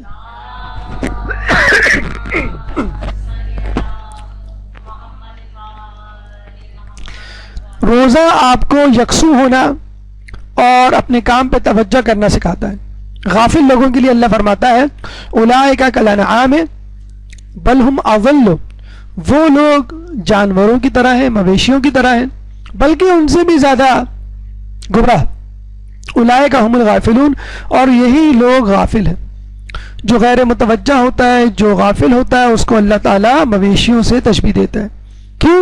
مویشیوں کے سامنے آپ جسے کہتے ہیں نا کہ بھینس کے آگے بین بجانا، آپ کچھ بھی کہتے رہے وہ ٹس سے مس نہیں ہوتے۔ انسان کی پہچان ہی یہی ہے کہ جب وہ اچھی بات سنتا ہے تو اس کا اثر لیتا ہے اور اس نصیحت پر عمل کرتا ہے۔ آج کل ایک بیماری بڑی چلی ہوئی بلکہ فیشن چلا ہوا جسے کہتے ہیں وہ ہے ADHD، اٹینشن ڈیفیسٹ ہائپر ایکٹیو ڈس آرڈر۔ یعنی بچوں کے بارے میں کہا جاتا ہے کہ آج کل بچے جو ہے چین سے ایک جگہ نہیں بیٹھتے، ہر 5 منٹ بعد جو ہے وہ سر اٹھاتے ہیں، ادھر ادھر دیکھتے ہیں، ہر 10 منٹ بعد جو ہے وہ اونچے نیچے ہو رہے ہوتے ہیں، ہر 20 منٹ بعد وہ اپنی کرسی چھوڑ کر پانی پینے جا رہے ہوتے ہیں، ہر 1 گھنٹے بعد جو ہے گھر میں جو ہے وہ گاڑی چلا رہے ہوتے ہیں، ٹرین کی آوازیں نکال رہے وغیرہ وغیرہ۔ تو یہ بچوں کے بارے میں بہت زیادہ کہا جاتا ہے۔ امریکہ میں تو بہت زیادہ کامن ہے، یہاں بھی ظاہر بات ہے فیشن اور بیماریاں وہیں سے آتی ہیں، تو بچوں کو فوراً کہہ دیا جاتا ہے کہ ان کو بیماری ہے، ان کو دوا پلا۔ حالانکہ ADHD کوئی ایسی خاص بیماری نہیں ہے، ہر بچہ نسبتاً شرارتی ہوتا ہے، بلکہ شرارتی بچوں کے لیے تو کہا گیا ہے، روایتوں میں آیا ہے کہ یہ بڑے ہو کے کوئی رہنما یا کوئی بڑا کام کریں گے، کوئی بڑی چیز بنیں گے۔ تو شرارت جب تک بدتمیزی میں تبدیل نہ ہو اس کی حوصلہ افزائی کی جانی چاہیے۔ تو روزہ ADHD کا ٹریٹمنٹ ہے۔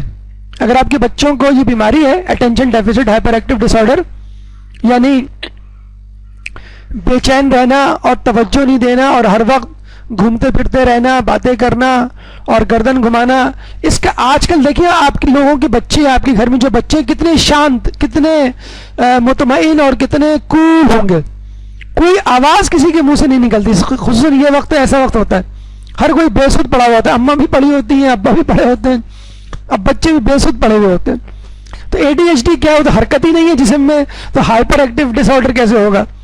تو روزہ اس بیماری کا بہترین علاج ہے کہ جس میں انسان کی توجہ بٹی رہتی ہے۔ دیکھیں ہماری توجہ بٹتی کیوں ہے؟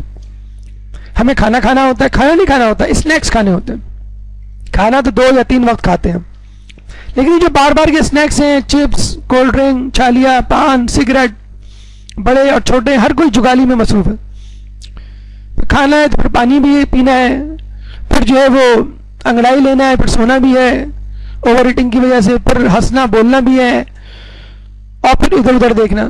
یہ جو آج کل ہم بچوں کو چیز دے رہے ہیں، چاکلیٹ دے رہے ہیں، کولڈ ڈرنک دے رہے ہیں، یہ غذا اسپیشلی شوگر کنٹیننگ آئٹمز جتنے بھی ہیں وہ بچوں میں ہائپر ایکٹیویٹی پیدا کرتے ہیں۔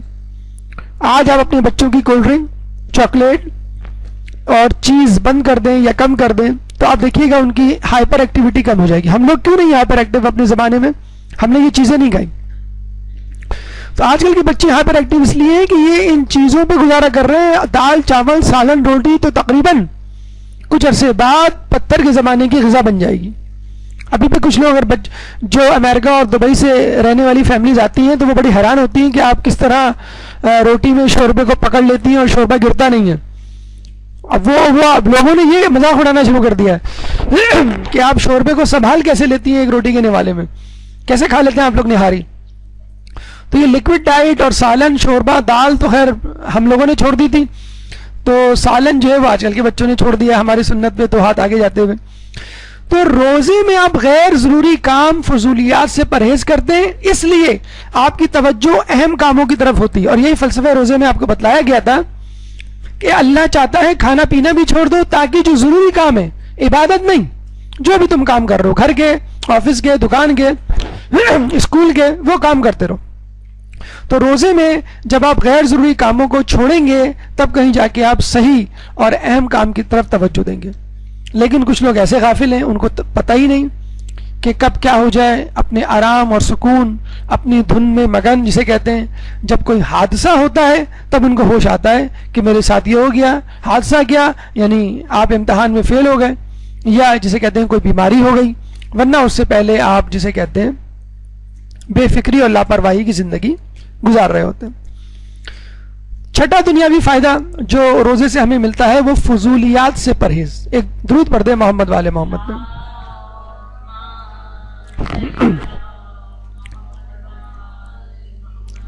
دیکھیں ایک بات ہمیشہ یاد رکھیے, اگر آپ کو کوئی بڑا آدمی بننا ہے, کسی بڑے مقام پر پہنچنا ہے اور کم وقت میں زیادہ کام کرنا ہے, تو جو چھوٹے چھوٹے فضول کام ہیں ان کو چھوڑ دیجئے. کیا فضول کام ہے؟ سب سے بڑا فضول کام ٹی وی. امریکہ میں جو ریسرچ ہوئی ہے اس کے مطابق 2013 میں جو ریسرچ کی گئی, ایک امریکن, ایوریج امریکن 4.5 گھنٹے روزانہ ٹی وی دیکھتا ہے. یعنی یوں سمجھ لیے 31.5 گھنٹے ہر ہفتے, اور تقریباً 2 مہینے اگر ان کو جوڑ کے ایک ساتھ کیا جائے اور ہر سال 2 مہینوں کو جمع کیا جائے تو 65 سالہ شخص اپنی زندگی کے 12 سال میں ایک انسان جسے کہتے ہیں کہ انجینئرنگ کی ڈگری, ڈاکٹر کی ڈگری, ایم اے کی ڈگری, کئی مرتبہ 3 ڈگریاں بلکہ لے چکا ہوں. 12 سال میں تو ہمارے حوزہ علمیہ میں عالم دین بن جاتا ہے انسان. تو فقط ٹی وی کے ٹائم جمع کر لیں آپ تو آپ ایک عالم دین بن جائیں اور کسی معاشرے میں کسی مقام پر پہنچ جائیں. بس آپ کو انہی کاموں کو جمع کر کے رکھنا ہے, انہی ٹائم کو. ٹی وی کو اگر آپ اپنی زندگی سے نکال سکتے ہیں تو خدا را نکال دیجئے, اٹھا کے پھینک سکتے ہیں تو یہ بھی کر ڈالیے. اگر آپ کو اہم کام کرنا ہے, اب ٹی وی کی بجائے انٹرنیٹ موجود ہے. اگر آپ کو خبریں دیکھنی ہے, پہلے آپ کو یہ شوق تھا کہ خبریں دیکھنی ہے, کراچی کے حالات, یہ وہ, جیسے آپ گورنر لگے ہوئے, کراچی کے حالات آپ کنٹرول کر لیں گے. کنٹرولز پریزیڈنٹ سے نہیں ہوتے تو آپ سے کیا ہوں گے؟ تو آپ انٹرنیٹ پہ دیکھ لیجئے. اس کا دیکھیں فائدہ کیا ہے, میں آپ کو بتاؤں. ٹیکنیکل ایک بات, ٹی وی پہ اگر آپ خبر دیکھیں گی, پہلے تو آپ ہر گھنٹے کا انتظار کریں گی, 2 بجے, 3 بجے, 4 بجے, یہ جو جب 1 گھنٹہ شروع ہوتا ہے تب نیوز آتی ہے. پھر آپ اپنے پسند کی نیوز تلاش کریں گی, ہمیں کراچی کے حالات دیکھ رہے ہیں, کراچی کی خبریں کب آئیں گی. اور ہو سکتا ہے وہ چینل ایک متعصب چینل ہو, آپ کی خبر ہی نہ دے. ویسے عراق کے حالات معلوم کرنے آپ کو عراق کی خبریں ہی نہیں آ رہی بالکل ٹی وی پر. تو کیا فائدہ ہے ایسے ٹی وی کا؟ اس سے بہتر کیا ہے, آپ ویب سائٹ پہ جائیں, وہاں خبریں بولی نہیں جاتی, لکھی ہوئی ہوتی ہیں. آپ بولنے والے آدمی کو یہ نہیں کہہ سکتے کہ بھئی یہ بند کرو بکواس, کوئی کام کی بات بتاؤ. ہاں, لکھی ہوئی چیز کو آپ کلک کر سکتے ہیں. لسٹ دی ہوئی ہوتی ہے, عراق کی خبریں, پاکستان کی خبریں, ایشیا کی خبریں, دنیا کی خبریں, سائنسی خبریں, کھیل کی خبریں. جس خبر کو آپ کو چاہیے اس خبر پہ آپ کلک کر دیں, وہ خبر مل جائے گی. عراق کے حالات معلوم کرنے, عراق پہ کلک کر دیں. آپ کو پاکستانی حالات معلوم کرنے, پاکستان پہ کلک کر دیں. اب تو بہت اچھی اچھی ویب سائٹ آ گئی ہے کہ آپ جسے کہتے ہیں, اور موبائل بھی ماشاءاللہ آپ کے پاس موجود ہیں, آپ کے پاس آئی پیڈز موجود ہیں, ٹیبلٹ کمپیوٹر موجود ہیں. اب جسے کہتے ہیں کہ لیٹے سر, یہ تکیے پہ سر رکھے ہوئے آپ خبریں دیکھ اور پڑھ سکتے ہیں اور سن سکتے ہیں. آپ apna.ir بہت بہترین ویب سائٹ ہے, آپ روزانہ اس کا مطالعہ کریں, دیکھیں. Press T V, apna.ir, abna.ir. اس ویب سائٹ کو تو آپ روزانہ اس طرح دیکھیں جیسے کوئی دینی کتاب کا مطالعہ کرتے ہیں. بہت اچھی ویب سائٹ ہے. پریس ٹی وی .com ہے, پھر سحر ٹی وی ہے, abna.ir, abna.ir. presstv.com, سحر ٹی وی، اسی طرح بہت ساری ویب سائٹس دستیاب ہیں. آپ اس پہ جائیں اور اس پہ لاگ آن ہو. 5 منٹ میں اس کو دیکھ کر آپ جسے کہتے ہیں کہ اپنا مدعا جسے کہتے ہیں کہ پورا کر سکتے ہیں، اپنی احتیاج پوری کر سکتے ہیں، اپنے مطلب کی نیوز. بجائے اس کے کہ جو پاکستان کی جو چینلز ہیں اسپیشلی اس وقت، میں نے آپ کو پہلے بھی بتایا تھا کہ یہ صرف اور صرف وقت کا ضیاع ہے. اسلام کی اصل روح اس میں سے نکال دی گئی ہے. اس پروگرام کو جو پیش کیا جاتا ہے فقط کمرشل پرپس کے لیے، جو اسلام پیش کیا جاتا ہے وہ ڈائٹ اسلام ہے، جو رمضان پیش کیا جاتا ہے وہ ڈائٹ رمضان ہے. جس میٹھی چیز میں سے آپ چینی نکال دیں تو اس میں ضرور نکل جائے گی. تو یہ وہ اسلام ہے جو آپ کے سامنے پیش کیا جا رہا ہے.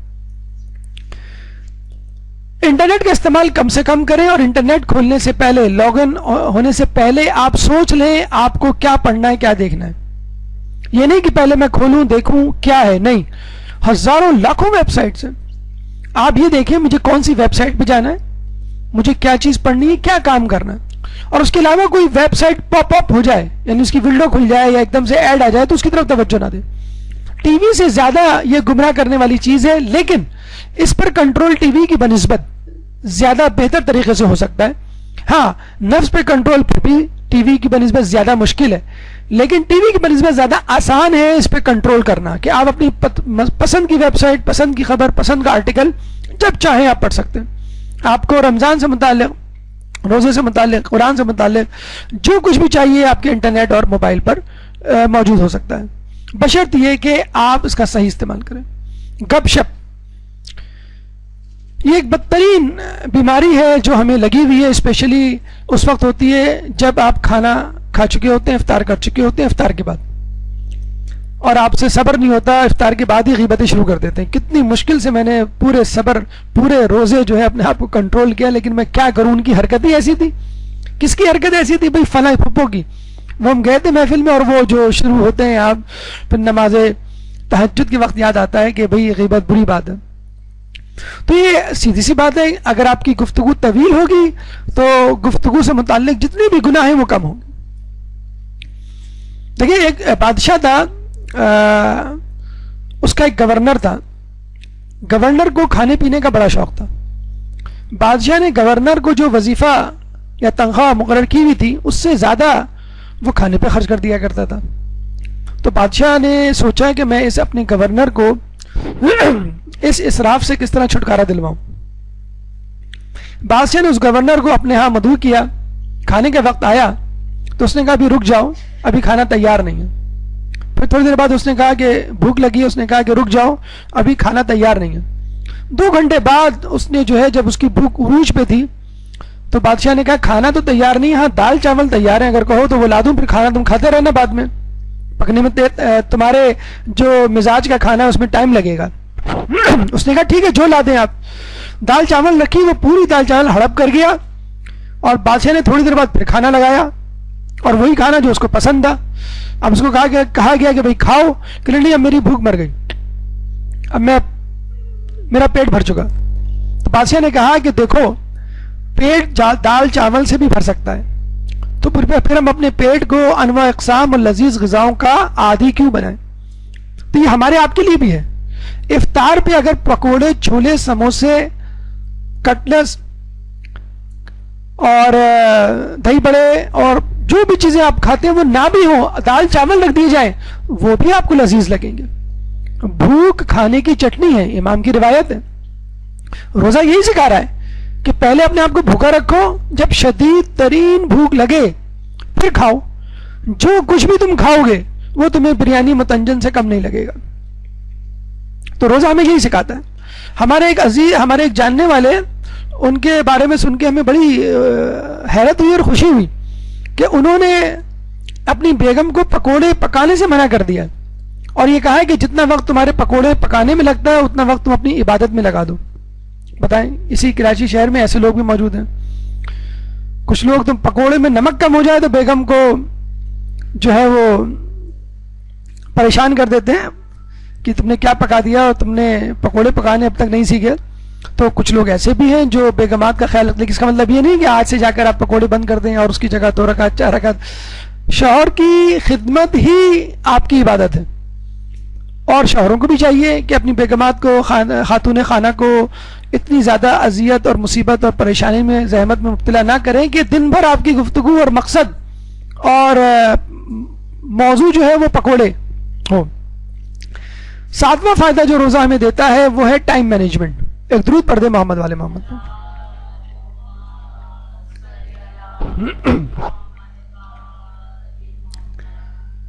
دیکھیں روزے میں آپ جو کچھ کر رہے ہوتے ہیں وہ ایک ٹائمنگ کے ساتھ ہوتا ہے, اور اس وقت کی قدردانی کو سمجھانے کے لیے روزہ رکھا گیا ہے, جو ہمیں حکمت نظر آتی ہے.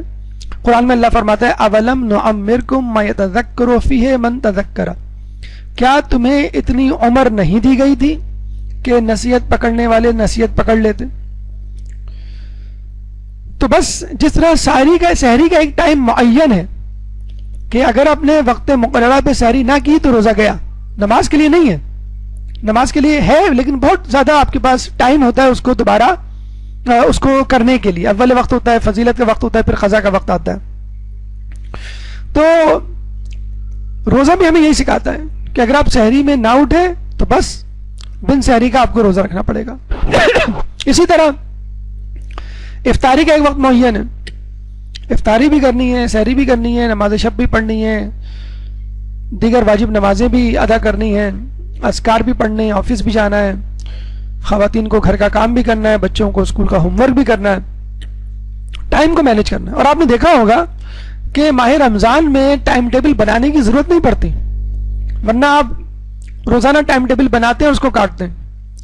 رمضان میں خود بخود ٹائم بن جاتا ہے, ٹائم ٹیبل بن جاتا ہے, کس وقت کیا کرنا ہے سب سمجھ میں آ جاتا ہے. اور ایک آٹومیٹک مشین کی طرح انسان جسے کہتے ہیں ماہ رمضان میں موو کر رہا ہوتا ہے, ایک روبوٹ کی طرح, کہ ہر کام وقت پر ہو جاتا ہے اور کسی چیز کی کوئی چھٹی نہیں ہوتی. ہر کام کے لیے ایک ڈیڈ لائن ہوتی ہے, اتنے بجے افطاری, اتنی بجے سحری, اتنے بجے نماز. بس اللہ چاہتا ہے کہ یہی ڈیڈ لائن کا طریقہ کار آپ اپنی زندگی میں بھی جاری و ساری کر لیں. دیکھیں موت کا فرشتہ آپ کے پیچھے لگا ہوا ہے, کبھی بھی کسی وقت وہ آپ کو آ سکتا ہے, دبوچ سکتا ہے. اس سے پہلے کوئی مصیبت کی گھڑی, کوئی حادثہ اور موت آپ کو دبوچ لے, اپنا کام ختم کر لے. آپ کو شاید نہیں معلوم ہوگا کہ جو بڑی بڑی کمپنیز ہوتی ہیں ان میں جب دن اختتام کو پہنچتا ہے تو ان کے تمام ورکرز کو, اسپیشلی جو کمپیوٹر پہ کام کرتے ہیں, ان کو کہا جاتا ہے کہ آپ اپنے کمپیوٹر آف کرنے تک, یعنی آپ کو اپنا پروگرام سوئچ آف کرنے اور کمپیوٹر بند کرنے کے لیے 5 منٹ دیے جا رہے ہیں. اور یہ 5 منٹ بعد کمپیوٹر اگر آپ نے آف نہیں کیا اور اگر آپ باہر نہیں نکلے تو دروازے آٹومیٹک ہوتے ہیں, وہ لاک ہو جاتے ہیں. اگر آپ نے 5 منٹ میں اپنا کمپیوٹر اور پروگرام آف نہیں کیا تو آپ اسی کمرے میں لاک ہو جائیں گے اگلی صبح تک, یعنی آپ کو چھٹی نہیں ملے گی اور پھر دوبارہ آپ کو آفس کا کام کرنا ہے. 5 منٹ کے اندر اندر آپ کو وائنڈ اپ کرنا ہوتا ہے. تو آپ نے دیکھا ہوگا ایسی صورتحال ہمارے ساتھ بھی پیش آتی ہے کہ 5 منٹ میں سحری کرنی ہوتی ہے, یا 15 منٹ میں آپ کو افطاری کرنی ہوتی ہے, یا 1 گھنٹے میں آپ کو گھر پہنچنا ہوتا ہے وغیرہ. ڈیڈ لائنز ہوتی ہیں آپ کے پاس. اگر آپ نے ڈیڈ لائنز متعین کی ہوئی ہیں, ہفتے تک مجھے یہ کرنا ہے, جمعے تک مجھے یہ کرنا ہے, شام تک مجھے یہ نمٹانا ہے. اس طرح روزہ آپ کو سکھاتا ہے کہ 3 بجے تک مجھے اٹھنا ہے, 3:30 تک سحری تیار کرنی ہے, 4 بجے تک سحری کر لینی ہے, 4:20 سے پہلے جو ہے مجھے نماز شب پڑھ لینی ہے, پھر 4:30 پہ جو ہے مجھے فجر پڑھنی ہے. تو یہ خود بخود ڈیڈ لائنز ہیں جو آپ کے ذہن میں متعین اور معین ہو جاتی ہیں. اسی طرح آپ کو عام زندگی میں بھی مختلف امور کے لیے ڈیڈ لائن مقرر کرنی ہے, ورنہ ہوگا یہ کہ آپ بڑے مزے سے دنیا کے سمندر میں غوطے لگا رہے ہیں اور گھوم پھر رہے ہیں, اور موت کا فرشتہ جو ہے منہ کھولا اپنی افطار کھولنے کا انتظار کر رہا ہے.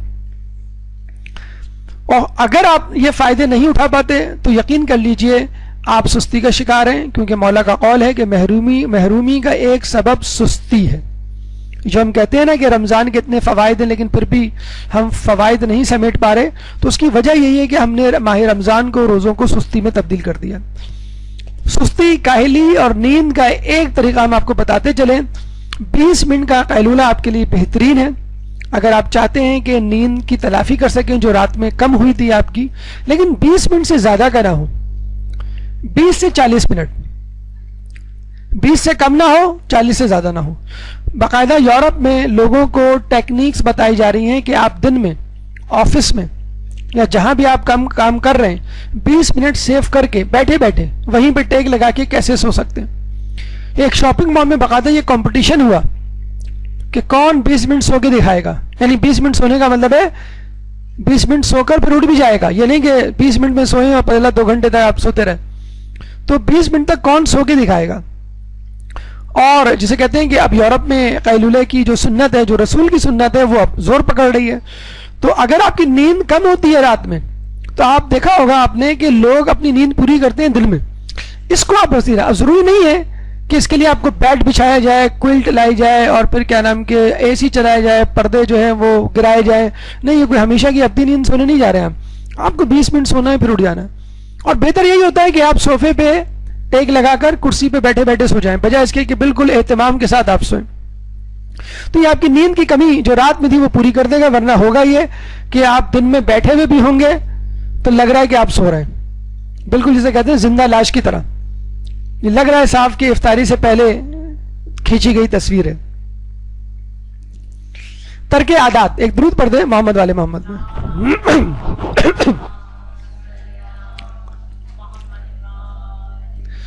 بہترین موسم ہے, بہترین وقت ہے اپنی عادات کو ترک کرنے کا. جس کو جو عادت لگی ہوئی ہے وہ عادت اس مہینے میں ترک کر دے. اسموکنگ 50 لاکھ اموات سالانہ کا سبب بنتی ہے. دنیا میں 50 لاکھ افراد سالانہ اسموکنگ کی وجہ سے مر رہے ہیں. سگمنڈ فرائڈ جو بہت بڑا ماہر نفسیات تھا, سائیکالوجسٹ تھا, اس کی موت زیادہ سگریٹ پینے کی وجہ سے ہوئی. چائے جو رمضان میں تو ناگزیر ہو جاتی ہے, اور لوگ یہی کہتے ہوئے سنا گیا لوگوں کو کہ بھوک پہ تو گزارا ہو جائے گا, چائے پہ گزارا نہیں ہو سکتا. یعنی جیسے مولا فرماتے ہیں کہ اللہ میں جہنم کی آگ پہ تو صبر کر لوں گا, تیری جدائی پہ کیسے صبر کروں گا. تو ہم کہتے ہیں اللہ بھوک پہ تو صبر کر لوں گا, چائے پہ کیسے صبر کروں گا. تو آیت اللہ مراشی نجفی کے بارے میں کہا جاتا ہے کہ انہوں نے ایک دفعہ امام زمانہ سے ملاقات کی اور ملاقات میں چائے پیش کی. تو امام نے کیا کہا کہ ہم ان فضولیات سے اپنے آپ کو آلودہ نہیں کرتے. امام کے نزدیک یہ فضولیات میں سے ہے. اب اس کا مطلب یہ نہیں کہ ہم چائے کو آج سے حرام قرار دے رہے ہیں. چائے بہرحال ایک فضول چیز تو ہے, یہ بات ماننے کی ہے, کھانا نہیں ہے. یہ ایسی چیز نہیں جس کے بغیر گزارا نہ ہو سکے. اگر آپ رمضان میں چائے نہیں چھوڑ سکتے تو کم از کم چائے کو کم کر لیجئے, کنٹرول کر لیجئے, 1 یا 2 کپ پہ گزارا کر لیجئے. زیارت یا عمرے کے سفر میں جو لوگ جاتے ہیں انہوں نے دیکھا ہوگا کہ اکثر ہوٹل کے اسٹے میں چائے کا جو وہ کنٹینر ہوتا ہے یا کولر ہوتا ہے, گرم کولر, گرم بھی ہے کولر بھی ہے, یہ کیسے ہو سکتا ہے. بہرحال چائے کی جو وہاں ٹنکی رکھی جاتی ہے 24 گھنٹے کے لیے, تو لوگ ہر 2 گھنٹے بعد چائے پینے آ رہے ہوتے ہیں. چائے 24 گھنٹے اگر دستیاب ہے اس کا مطلب یہ نہیں ہے کہ ہر 2 گھنٹے بعد پینا واجب ہے.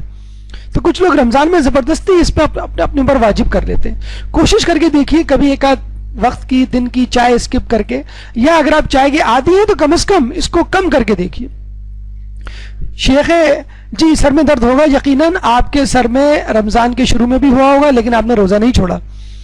شیخ مرزا انصاری کے پاس ایک شخص آیا, کہنے لگا آپ نے فلاں اسٹوڈنٹ کا وظیفہ بڑھا دیا ہے, غلطی سے زیادہ دے دیا تھا, اس نے زیادہ مانگ لیا تھا اپنی کسی اضافی ضرورت کے تحت, پتہ یہ چلا کہ وہ چائے پیتا ہے. شیخ مرزا انصاری نے فوراً اندر سے رجسٹر منگوایا اور اس طالب علم کے وظیفے میں مستقل طور پہ اضافہ کر دیا.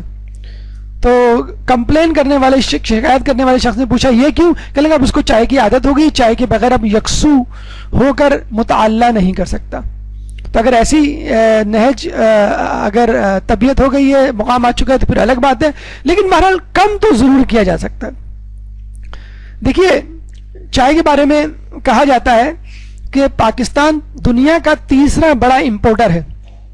پوری دنیا میں 157 کنٹری ہیں, پاکستان میں 3رے نمبر پہ چائے امپورٹ ہوتی ہے, اور 7واں بڑا ملک ہے جہاں چائے پی جاتی ہے. سب سے زیادہ انڈیا میں پی جاتی ہے, اور پر کیپیٹم یعنی پر انڈیویجول دیکھا جائے تو ترکی میں سب سے زیادہ چائے پی جاتی ہے. بہرحال چائے کے الگ نقصانات ہیں اگر زیادہ مقدار میں پی جائے, مثلا ہارٹ اٹیک, ہارٹ بیٹ کا زیادہ ہونا, اور نیند کا جو غائب ہونا, آج کل جو انسومنیا کی بیماری ہے. بہرحال چائے کو اگر ختم نہیں کر سکتے کم از کم کریں. پان گٹکا میم پوری یہ تو بالکل واضح ہو چکا ہے کہ یہ منہ کے کینسر کا حلق کے کینسر کا سبب بن رہے ہیں اور پاکستان میں یہ وبا تیزی سے پھیل رہی ہے. تو پان گٹکا میم پوری یا اس جیسی دوسری عادتوں میں علتوں میں لتوں میں جو مبتلا افراد ہیں رمضان کا مہینہ بہترین ہے. تو اس ماہ رمضان میں یہ کوشش کیجئے کہ ان عادتوں سے آپ چھٹکارا پائیں. ایک عادت ہے ذاتی انا میں مبتلا ہونا. ہماری گفتگو کا نواں مرحلہ نواں فائدہ جو اس رمضان سے ہمیں مل سکتا ہے ماہ رمضان سے. دیکھیں رمضان میں آپ کی انا کو بڑی ٹھیس پہنچتی ہے. آپ سو رہے ہیں, آپ کو عادت ہے 7-8 بجے اٹھنے کی, آپ کو اٹھایا جا رہا ہے 4 بجے. آپ کو عادت ہے بغیر ناشتے کے گھر سے نکلنے کی اور آپ کو 4 بجے منہ میں ٹھسایا جا رہا ہے کہ روزہ رکھ لو, سحری کر لو ورنہ روزہ لگے گا. آپ کو عادت ہے رات کو 11 بجے کھانے کی, آپ کو 7:40 پہ جو ہے وہ بالکل فل میل اور ایک شاہی دسترخوان بچھا کے دیا جا رہا ہے. آپ کو عادت ہے دوپہر کا کھانا زیادہ کھانے کی کیونکہ آپ ناشتہ نہیں کرتے, لیکن آپ کو کہا جا رہا ہے کہ دوپہر کا کھانا نہ کھاؤ. آپ کو عادت ہے جلدی سو جانے کی, اور رمضان میں اکثر آپ کو لیٹ سونا ہوتا ہے. آپ کو لیٹ اٹھنے کی, جلدی اٹھایا جا رہا ہے. تو یہ سب کیا ہے, آپ کے روٹین میں تبدیلی کی جا رہی ہے تاکہ آپ کی پسند ناپسند ایک طرف ہو جائے اور اللہ کی پسند ناپسند آپ کے اوپر حاوی ہو جائے. اس کو کہتے ہیں گو ود دا فلو, حالات کے مطابق اپنے آپ کو ڈھال لینا. اور ایک مومن کو دنیا کے حالات کے مطابق اپنے آپ کو نہیں ڈھالنا ہے بلکہ اللہ کی مرضی کے مطابق اپنے آپ کو ڈھالنا ہے.